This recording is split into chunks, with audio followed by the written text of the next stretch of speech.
Olá, meus queridos, meus belos queridos. Cara, sentindo imensamente a dor da ausência, doido para sentir esse bafo de juventude diante de mim novamente. Mas tudo passa. Logo, logo estaremos juntos. Hoje nós vamos falar sobre Monteiro Lobato, um dos maiores escritores do século XX. Você vai gostar de Monteiro Lobato porque ele é como você é ou gostaria de ser hoje. Ele é empreendedor. Ele é muito inteligente, grande formador de opinião. Ele foi um dos homens que mais estimularam o crescimento da pátria no aspecto cultural, político e econômico. O Lobato é tremendamente revolucionário. Olha só, foi ele quem criou o panelaço. Lobato estimulou as pessoas a fazerem passeatas com ele na campanha do petróleo e fez com que a UNE incorporasse a campanha dele, escrevesse o slogan "O petróleo é nosso" e saíam pelas ruas fazendo panelaço. O Lobato. Olha só, o Lobato só vai ter um probleminha. Era patriota demais. Ele é muito parecido com o Policarpo Quaresma. Defendeu tanto o país que não teve serenidade. Ele era muito sanguíneo, muito temperamental. Não teve serenidade para compreender a campanha e a luta dos vanguardistas que vão fazer a Revolução Moderna. E por causa das críticas que ele fez, ele teve um embate com Anita Malfatti. E terminou que esse embate na literatura é chamado de Affaire Lobato-Malfatti é que gerou a grande Revolução Modernista do Brasil. Teremos a oportunidade de terminar a aula falando sobre isso,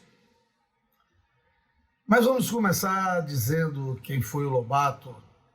Lobato se formou com 20 anos em Direito na primeira faculdade reconhecida de Direito do Brasil, a Faculdade do Largo São Francisco, em São Paulo, onde estudaram também Rui Barbosa e Castro Alves. Saíram de Recife, esses dois, foram para São Paulo. O Lobato lá se formou quando o Rui Barbosa já era uma grande figura como senador no Brasil e vai de alguma forma colaborar com sua obra porque o admirava muito. Então, olha só, no discurso do Lobato, o discurso de formatura, Lobato já mostrou para que veio. Quando ele terminou aquele discurso contundente, falando contra a política nacional, contra tudo que estava errado no país, os colegas dele levantaram-se batendo palmas e as autoridades se retiraram do recinto. Tal foi a ousadia daquele jovem de 20 anos.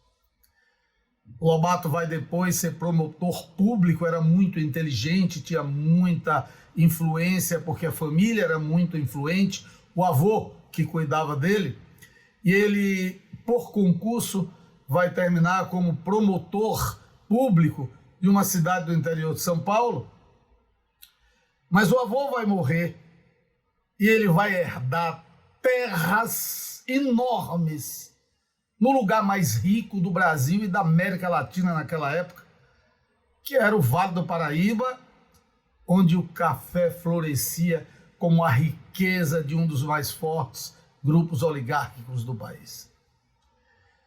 O Lobato foi um dia visitar uma dessas fazendas que o avô deixou, e quando ele passava de cavalo entre as fileiras de café, ele viu o vento bater e os galhos de café se quebrarem.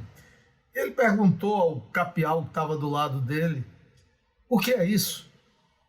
E o capial disse: "Urupê, senhor."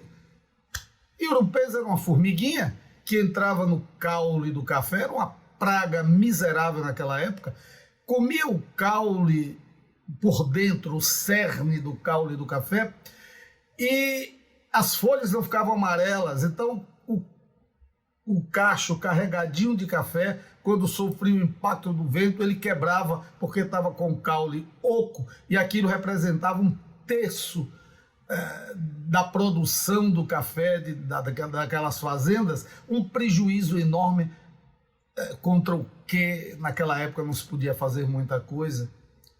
O Lobato ficou arrasado, viu que aqueles homens que estavam ali com ele, os peões da fazenda, mal sabiam cavar um buraco no chão, jogar o café e tampar com o pé, não tinham nenhuma experiência, não eram bem formados e eram muito mal pagos, analfabetos. Lobato então escreve um artigo que muda a situação do Brasil. Um artigo poderoso, desses que mudam a história, como de fato mudou.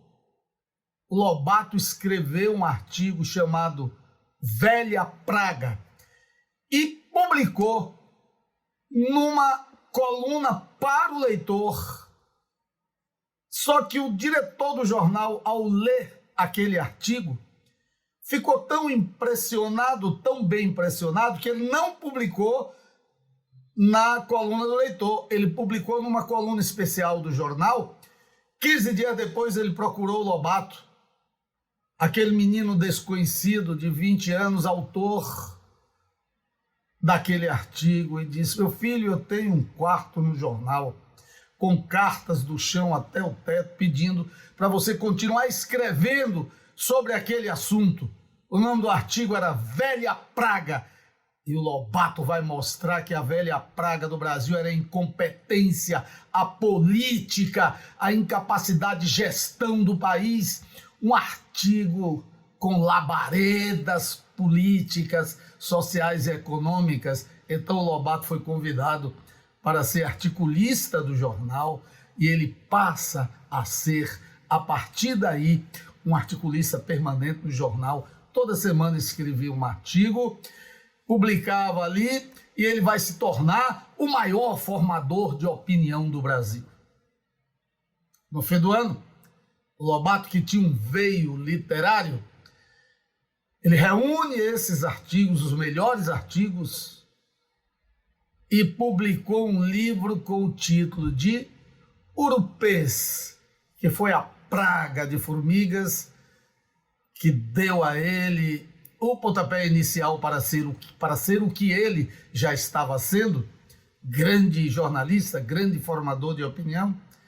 Então esse primeiro livro dele foi um sucesso que nenhum outro autor teve durante os 20 anos seguintes. Sucesso extraordinário. Até hoje esse livro está aí publicado, sendo republicado e caindo em vestibulares. Ele representa uma crônica daquela época bastante detalhada e abrangente. Lobato, então, agora é escritor.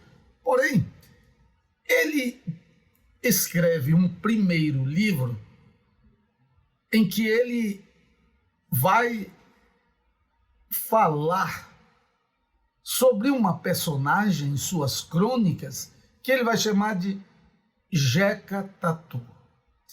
Observe que Jeca é um nome pejorativo. Você tem José, tem o diminutivo carinhoso Zé, Zezinho, mas Jeca é o pejorativo.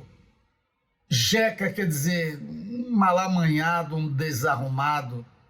E por que Tatu? Só sabia cavar terra, jogar o chão, jogar a semente no chão.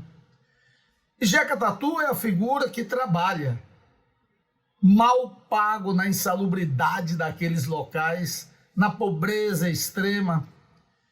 E o Lobato escreve um livro que vai se chamar agora Ideias de Jeca Tatu. Ele já tinha mostrado o Jeca Tatu como uma pessoa despreparada, pobre, sem qualquer possibilidade de existência social saudável ou produtiva.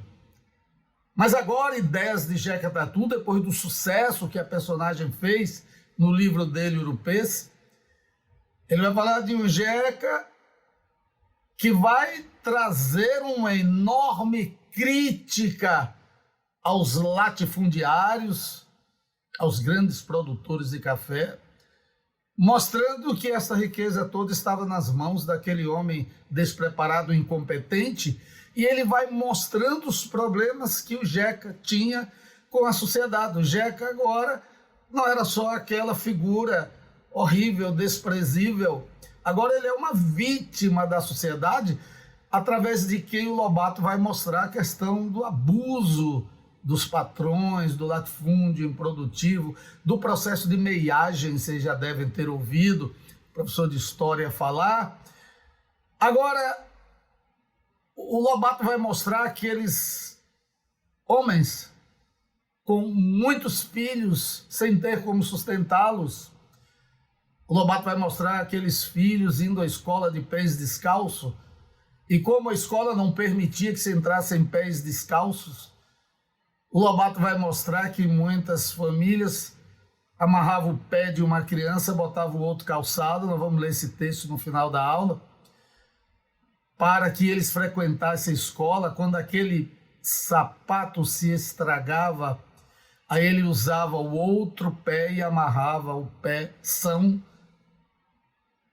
para dizer que estava doente e ter acesso à escola.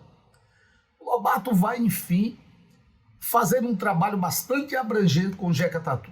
Ora, como o sucesso foi imensurável, Lobato vai escrever o terceiro livro, chamado Zé Brasil. Olha só, o Zé Brasil é o mesmo Jeca Tatu. Mas inteligentemente ele coloca agora o nome de Zé Brasil.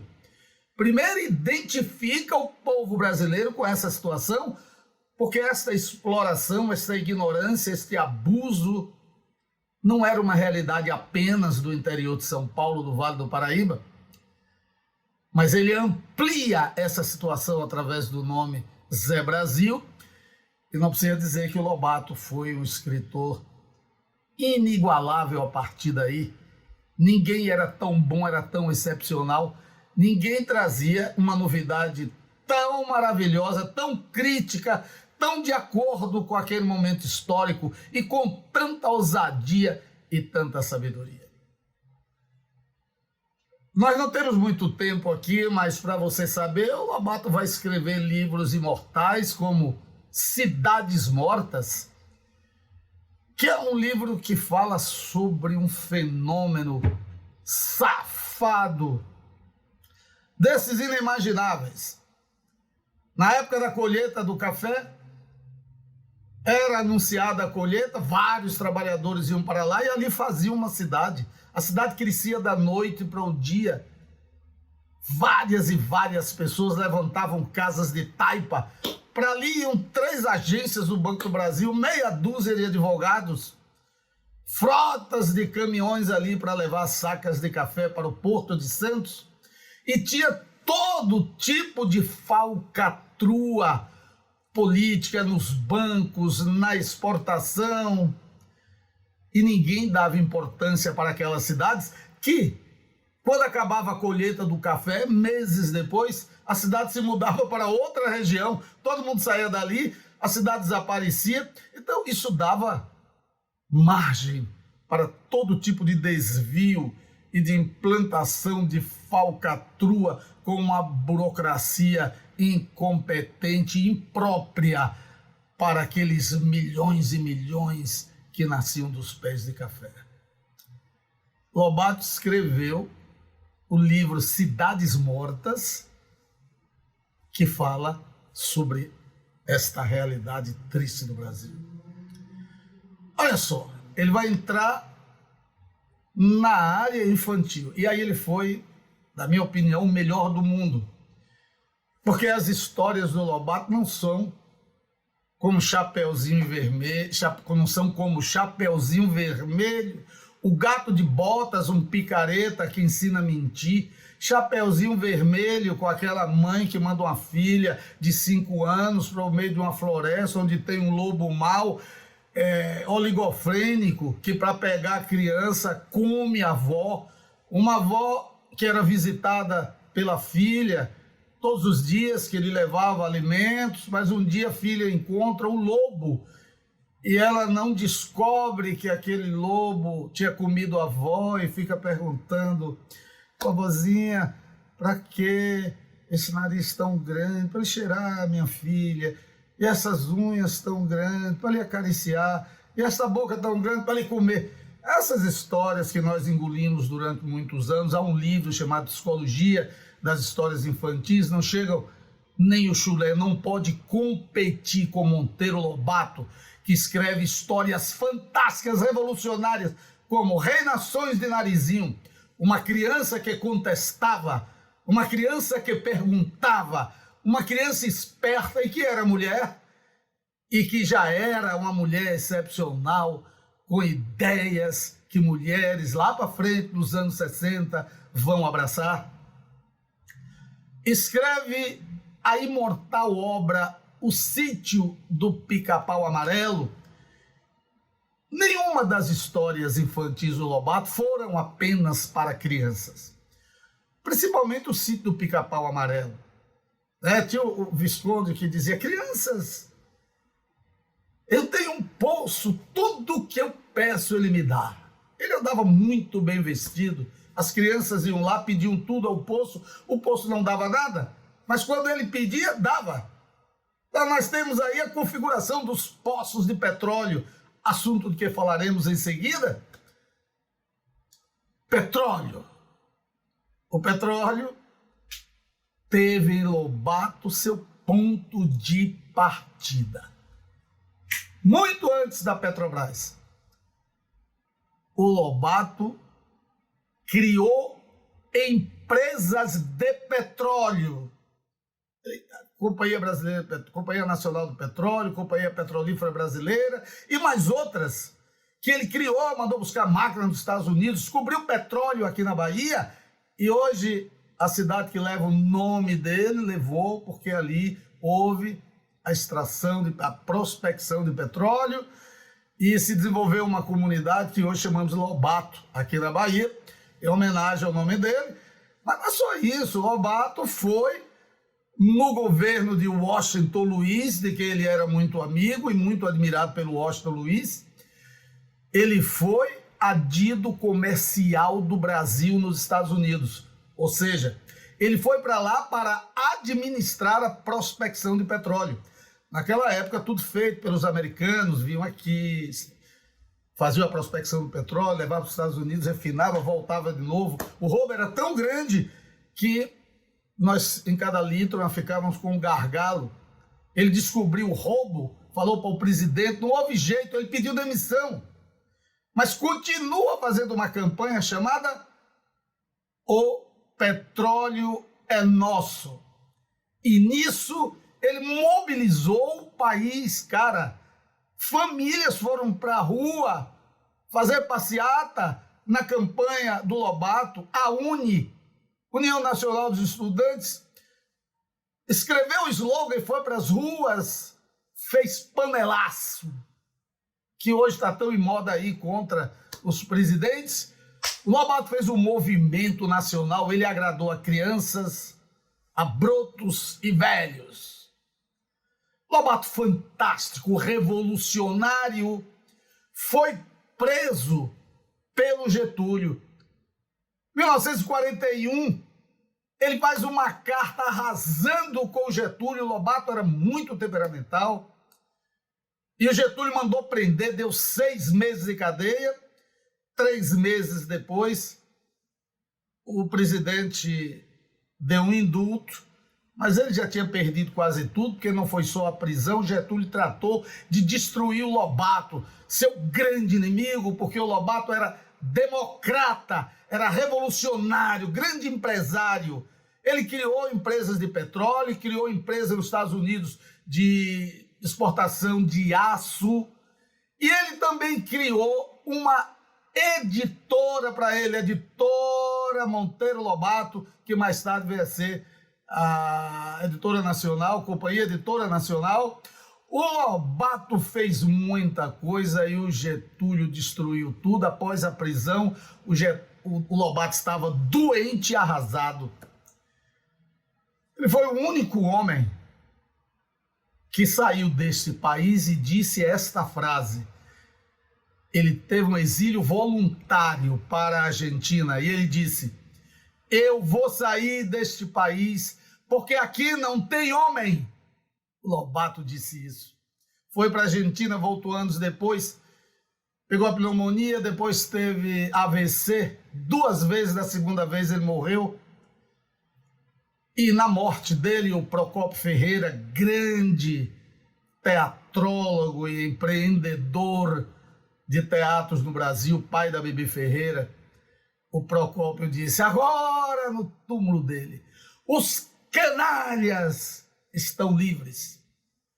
Na morte do Lobato, os jornais da época dão conta de 10 mil pessoas, um fenômeno que até hoje nenhum presidente da República conseguiu. Lobato agradou a todos.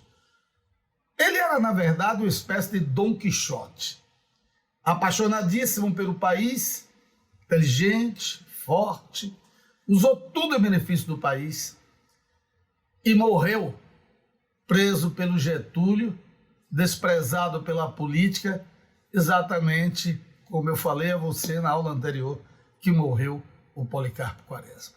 Vou passar para vocês agora darem uma lidazinha nesse texto que vai falar sobre o Lobato e o petróleo e vai aparecer aí na tela para você. Tá vendo aí? O petróleo é nosso. As derradeiras palavras de Monteiro Lobato.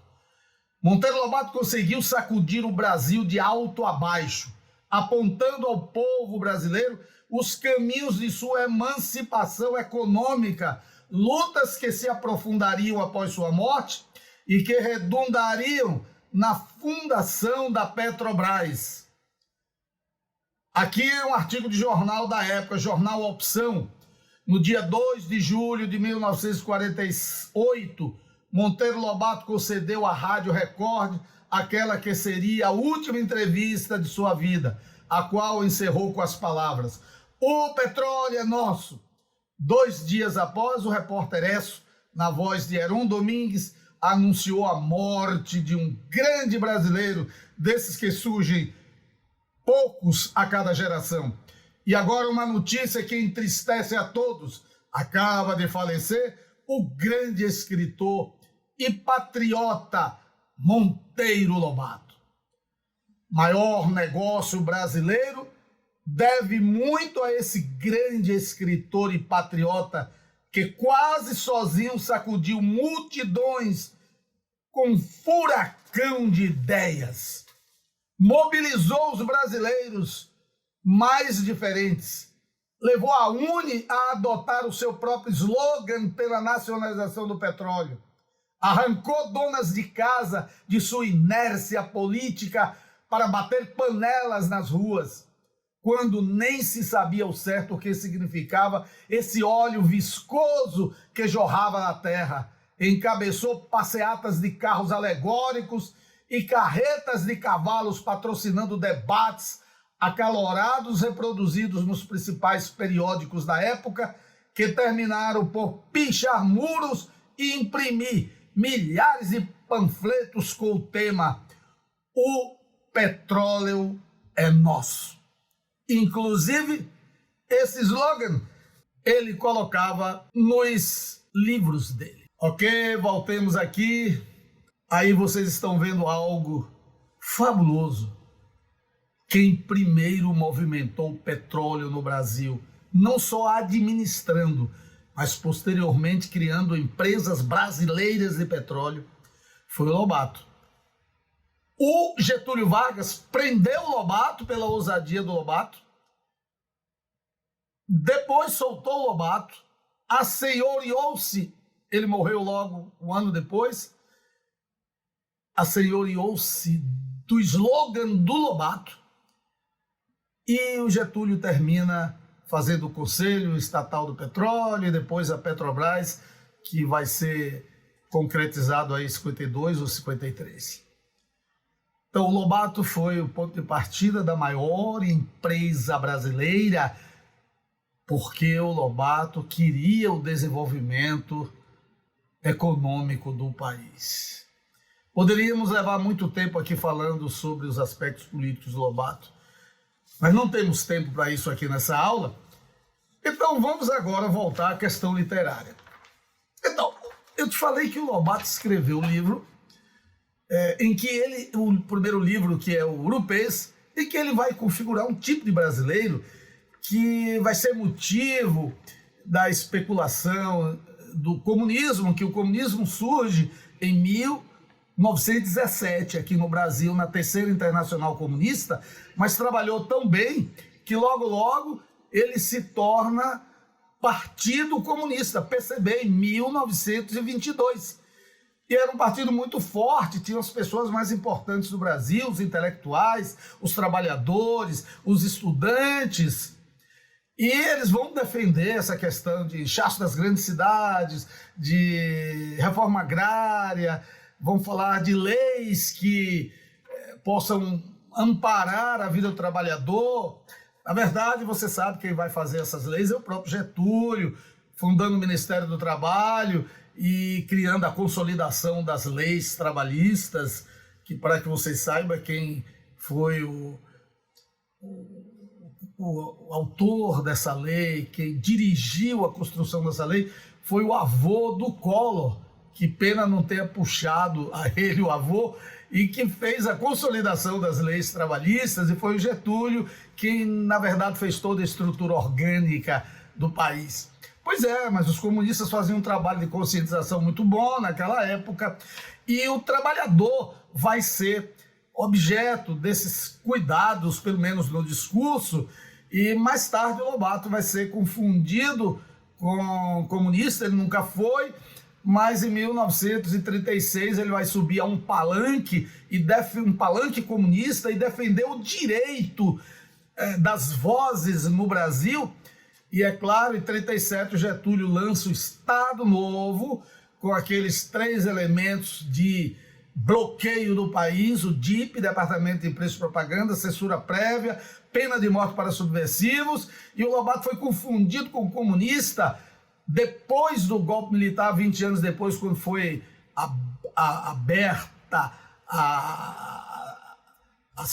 foram abertas as possibilidades de democracia, quando acabou a situação do golpe militar e o SNI, Serviço Nacional de Informações, foi aberto, estava lá, infelizmente, injustamente, incoerentemente, uma ficha do Lobato como comunista. Veja o que a política sempre fez com grandes homens do país.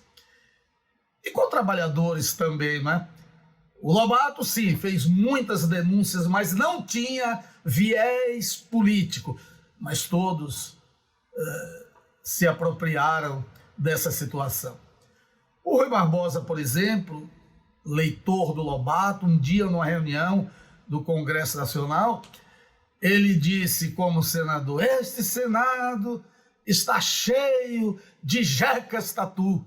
Olha só, foi uma tremenda de uma propaganda para o Lobato e uma crítica contundente, porque o jeca tatu era uma figura escrachada. Veja o que o Lobato dizia do jeca tatu. Vou colocar isso aí na tela para você ler esse texto excepcional do livro do Lobato, Urupês, que traz essa figura do jeca tatu. A verdade nua manda dizer que entre as raças variadas do matiz, formadoras da nacionalidade, e metidas entre o estrangeiro recente e o aborígene de tabuinha no beiço, uma existe a vegetar de cócoras, incapaz de evolução, impenetrável ao progresso, feia e sorna, nada a põe de pé. Jeca tatu é um piraquara do Paraíba, maravilhoso epítome de carne, onde se resumem todas as características da espécie. De pé ou sentado, as ideias se lhe entramam, a língua emperra e não há de dizer coisa com coisa. De noite na choça de palha, acocora-se em frente ao fogo para aquentá-lo, imitado da mulher e da prole. Pobre Jeca Tatu, como és bonito no romance e feio na realidade. Ora, meu amigo, esse é o Jeca Tatu, na mão de quem ficava a maior riqueza do Brasil. Ninguém dava importância para isso, de tão ricos que eram. Então, nós estamos vendo a penetração do Lobato na questão crítica nacional de todas as causas, do empreendedorismo, da maior riqueza do Brasil na época, o café, e também o petróleo, que não era ainda, mas ele teve a visão de que viria a ser. Esse homem extraordinário é o maior escritor do século XX. É aquilo que você quer ser hoje. Você quer ser empreendedor. Você está estudando para ser um profissional liberal de grande porte, de grande significado. Você vai conseguir. Você tem ideias revolucionárias como Lobato e você quer torná-las práticas. Lobato estudou muito para isto e teve um amparo econômico da família, mas o maior amparo dele foi a sua inteligência. Você é mais inteligente do que os jovens daquela época, você tem mais instrumentalidade para ser o que você quiser ser. Vou colocar aí na tela um pedaço de texto do grande livro do Lobato, chamado Cidades Mortas, e esse texto fabuloso nós vamos analisar.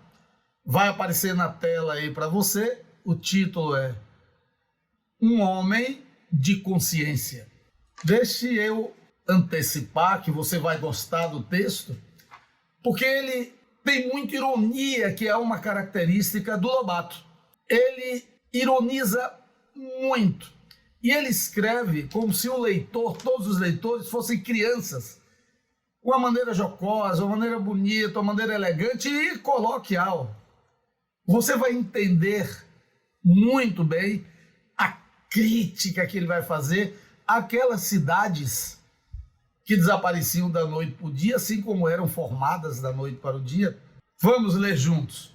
Chamava-se João Teodoro, só, o mais pacato e modesto dos homens, honestíssimo e lealíssimo, com um defeito apenas: não dar o mínimo valor a si próprio. Para João Teodoro, a coisa de menos importância no mundo era João Teodoro. Nunca fora nada na vida, nem admitia a hipótese de vir a ser alguma coisa. E por muito tempo não quis nem sequer o que todos ali queriam: mudar-se para a terra melhor. Mas João Teodoro acompanhava com aperto no coração o desaparecimento visível de sua Itaoca.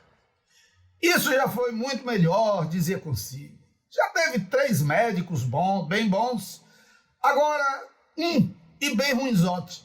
Já teve 6 advogados e hoje mal dá serviço para um rábula ordinário como o Tenório.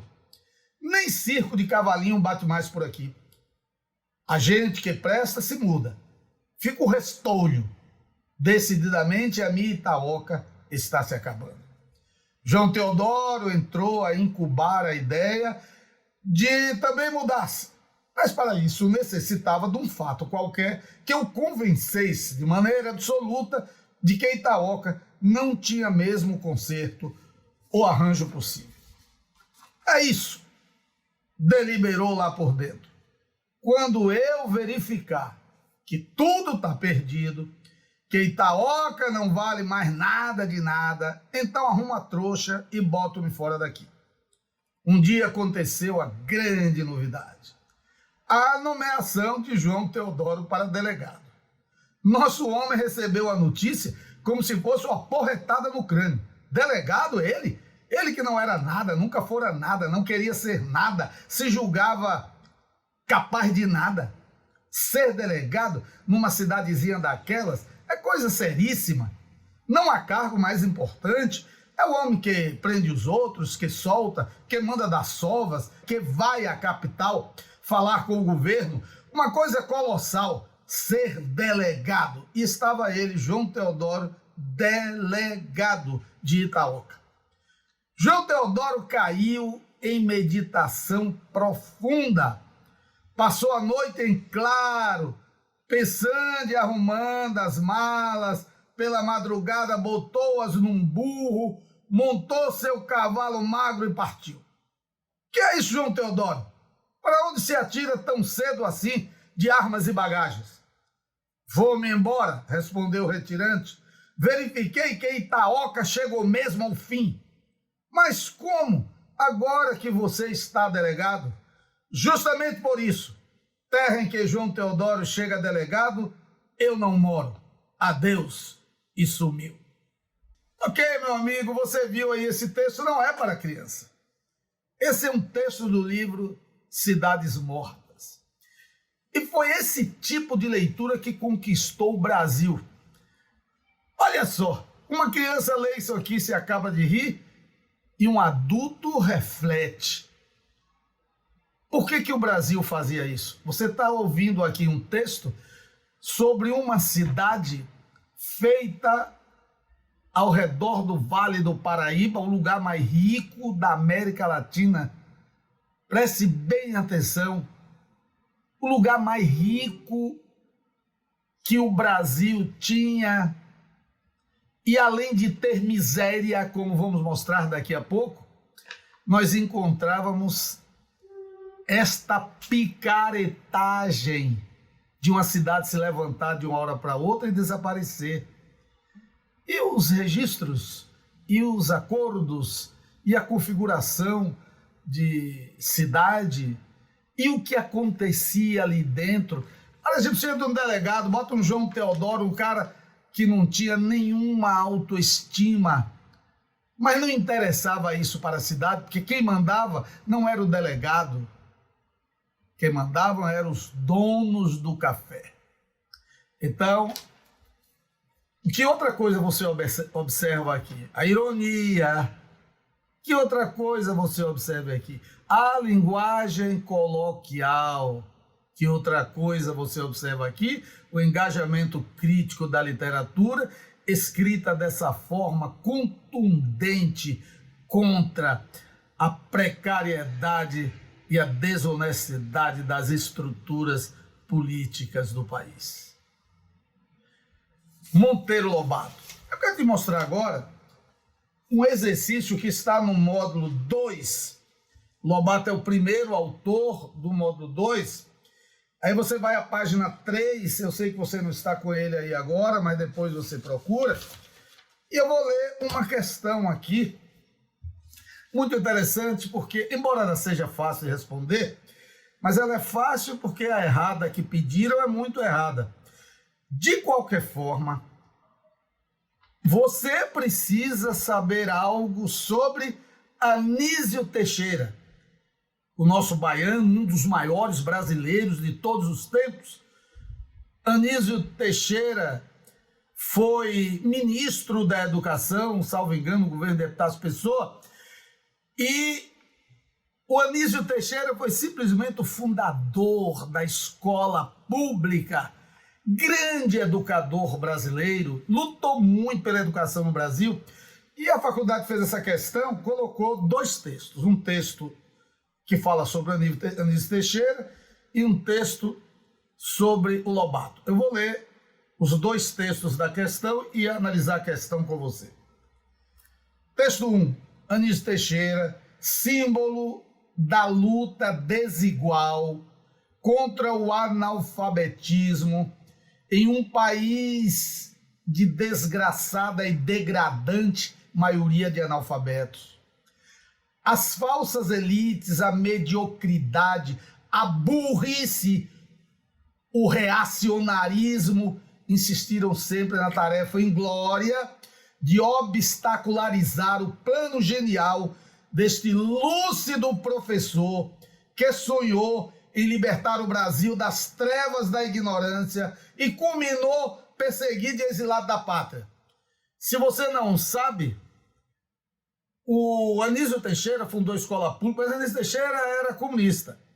Ele foi perseguido, ele foi o maior educador do Brasil, escreveu obras fantásticas. Ultimamente a obra do Anísio Teixeira foi resgatada e republicada. E aqui na Bahia, vocês quando faziam inscrição para a Universidade Federal, na capa tinha um perfil do Anísio Teixeira, que foi uma homenagem do Estado a ele. O Anísio Teixeira, hoje nós sabemos que ele não se suicidou, ele foi morto. Não vou dizer aqui por quem, que eu sei lá, tem alguém ainda irritado com isso, mas foi feito um estudo, foi oficialmente publicado, que o Anísio Teixeira foi morto, como o Herzog também foi, como lá atrás o Cláudio Monel da Costa também foi, e apareceram mortos na prisão, e a história depois vem a nos mostrar a realidade desses fatos. Então nós temos na figura de Anísio Teixeira a figura também do maior educador do Brasil, ao lado de outros que vieram também com o mesmo viés, como Paulo Freire e de tantos outros grandes educadores do Brasil. Mas Anísio Teixeira foi inquestionavelmente o maior educador do Brasil e o que mais fez alguma coisa. Ele simplesmente criou algo que não existia e que hoje não é possível a gente vislumbrar, porque o Anísio Teixeira fez a escola pública. E hoje a gente não vê a política sequer revigorar, restabelecer uma sede de escola pública. Por aí você tira. Então, agora vem o segundo texto, chamado Pé no Chão do Lobato, para essa questão. Fica no extremo da rua o grupo escolar, de modo que a meninada passa e repassa à frente da janela. Notei que muitas crianças sofriam dos pés, pois traziam um no chão, outro calçado. Perguntei a um deles, que doença de pés é essa? Bicho arruinado? O pequeno abaixou a cabeça com acanhamento, depois confessou. É economia. Compreendi. Como os grupos não se admitem crianças de pé no chão, inventaram as mães pobres aquela pia fraude, quer dizer, aquela santa fraude. Um pé vai calçado, o outro doente de imaginário mal crônico, vai descalço. Um par de botinas dura assim por 2. Quando o pé de botina em uso fica estragado, transfere-se a doença de um para o outro pé. E o pé de botina de reserva entra em funções. Destarte, guardadas as conveniências, fica o dispêndio cortado pelo meio, acata-se a lei e guarda-se o cobre. Benditas sejam as mães engenhosas. Olha só a questão, diz assim, sobre esses dois textos. Considere os textos e marque a errada. Na letra A ele diz, a homenagem feita a Anísio Teixeira no texto 1 mostra que houve continuidade na obra que Lobato esboçou em sua obra literária, como ocorre no texto 2. Sim, o Anísio Teixeira foi um desses caras que lutaram muito pela educação do Brasil e viram o estrago que o governo fazia lá na base, no fundamental, incluindo aí esse aspecto econômico e social que o Lobato coloca, um grupo escolar, num lugar que tinha a maior renda do Brasil e não tinha escolas, os grupos escolares feitos por prefeituras não adotavam, não admitiam criança de pés descalços, olha só. Só que as famílias que botavam naquelas escolas não tinham dinheiro para comprar farda e comprar escola, e as mães inventavam isso. E quando o Anísio Teixeira faz a sua grande campanha, o que nós vamos ter é uma continuidade dessa obra do Lobato de uma forma ainda mais arrojada. Portanto, está certa a questão. Letra B. A grande sacada crítica do texto 2, do texto do Lobato, está na resposta do garoto. É economia. Sim, a questão sempre foi essa. A economia é elemento delimitador dos que mandam, dos que são mandados. Sim, quem manda quer mandar cada vez mais e ter cada vez mais dinheiro. E quem não manda fica esmagado, sem possibilidades de permeabilidade social, porque é muito pobre. Aí vem aqui, letra C. O título Pé no Chão, em contraponto à norma culta, pés descalços, já é por si só uma crítica emblemática num país de oligarquias ricas, de renda mal distribuída. Sim, é isso que o Lobato quer dizer.